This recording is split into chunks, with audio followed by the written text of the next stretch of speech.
खिजूरंद शार खुशियाँ माने सादग मकन वतरा तो अर कष्ट दो जुबाने नादाने ओनी दिलबर गप्पा मकन जहाने सादग मकन वतरा तो अर कष्ट दो जुबाने दुनिया नहिंत दोस्ता दिलबर में दोस्ती है बेगप बेसलाह दिलबर गुजारवान बेगप बेसलाह दिलबर गुजारवान।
ही वो दिलबर चम्मानवती दारी दुनिया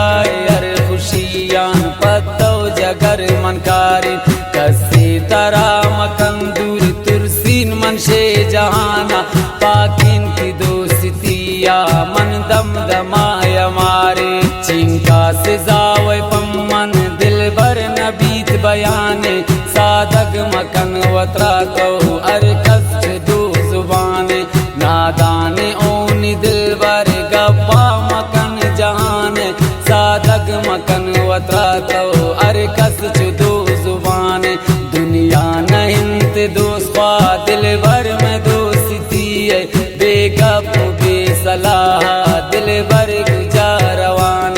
बेगप बेसलाह दिलबर गुजारवान।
मदार तो कसी न बीती दोस्वा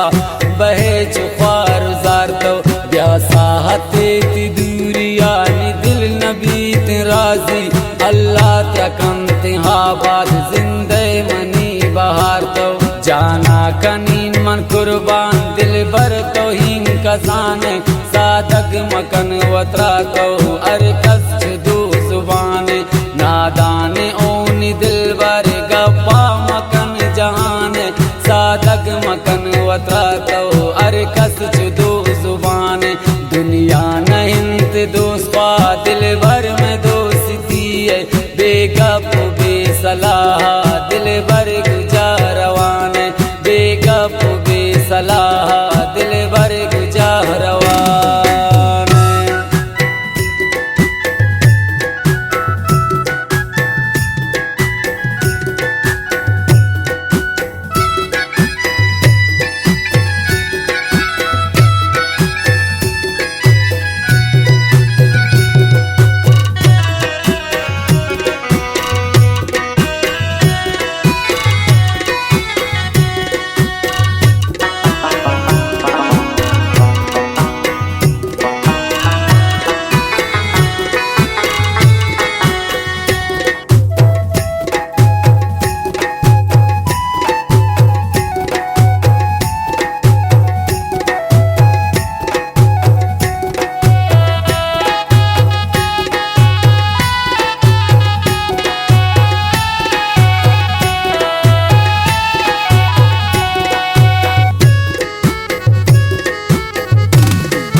जुबान पताए अरे खुशिया खुशी उशाद गलना शता हजार रस्ता ती जिंदगी अमरा जिंदे मनी निवाने सादग मकन वतरा तो अरे कष्ट दो जुबाने नादाने ओनी दिल बर गप्पा मकन जहान सादग मकन वतरा तो